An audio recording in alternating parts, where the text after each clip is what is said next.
Salam Bapak Ibu, Saudara dan Saudari, sahabat-sahabat garam dunia yang terkasih. Yesus terang yang datang ke dalam kegelapan. Inilah tema yang saya pilih untuk menjadi bahan permenungan kita hari ini. Terinspirasi dari sebagian Injil Matius bab 4 ayat 16. Bangsa yang diam dalam kegelapan telah melihat terang yang besar. Bagi mereka yang diam di negeri yang dinaungi maut telah terbit terang. Petikan Injil Matius bab 4 ayat 16 ini juga sebenarnya terinspirasi dan dikutip dari Kitab Yesaya bab 9 ayat 1.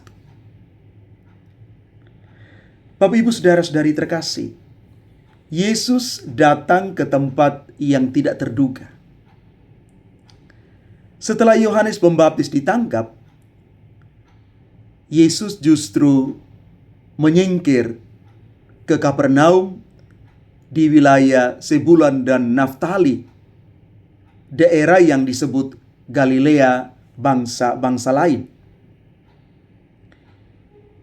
Ini bukan pusat agama Yahudi, bukan kota suci, bukan Yerusalem, melainkan daerah campuran yang dipandang rendah, penuh dengan orang berdosa, para pedagang, tentara Romawi, dan orang-orang sakit. Ternyata Allah itu sering memulai karyanya dari tempat yang kita anggap tidak layak. Mungkin juga kotor atau terlalu jauh. Yesus tidak menunggu orang-orang itu datang ke bait Allah. Dia sendiri yang datang kepada mereka. Maka menjadi pertanyaan kita, di mana Galileaku hari ini? Apakah lingkungan kerja yang penuh gosip, yang saling menjatuhkan, keluarga yang retak, komunitas yang jauh dari Tuhan, relasi yang kurang hangat? Apakah saya masih percaya bahwa terang itu bisa bersinar di tempat yang gelap sekalipun? Maka pesan pertama Yesus di ayat 17, bertobatlah sebab kerajaan surga sudah dekat. Ini adalah pesan yang sama dengan Yohanes Pembaptis. Maka kedatangan terang itu bukan sekadar penghiburan biasa, tapi undangan radikal untuk berbalik, meninggalkan kegelapan dan masuk ke dalam terang itu. Kegelapan yang dimaksud bukan hanya dosa besar, tapi juga keputusasaan, ketakutan, kepahitan, kemalasan rohani, dan juga hal-hal lain yang selama ini mengikat kita. Karena itu bertobat artinya membuka pintu hati agar terang itu masuk dan mengubah kita.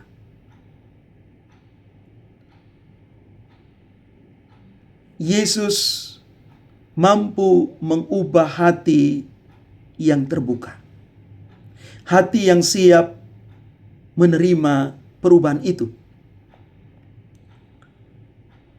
Maka sebenarnya Yesus datang membawa terang, dan terang itu adalah Dia sendiri.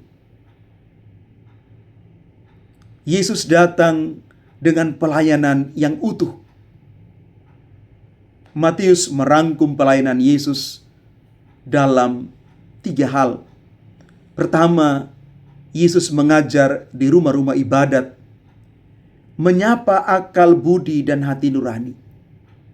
Selanjutnya, Yesus memberitakan Injil Kerajaan Allah, menyampaikan kabar baik bahwa Allah sudah datang hadir di tengah-tengah kita. Dan pada akhirnya menyembuhkan segala penyakit dan kelemahan. Yesus menyentuh tubuh dan jiwa kita. Menyentuh tubuh dan emosi. Juga relasi yang hancur. Yesus tidak memisahkan pewartaan dengan tindakan kasih. Ia tidak hanya berkata-kata, tetapi juga menyembuhkan orang-orang yang menderita sakit, lumpuh, mereka yang kerasukan setan, dan berbagai penyakit lainnya. Orang-orang yang datang dari berbagai tempat.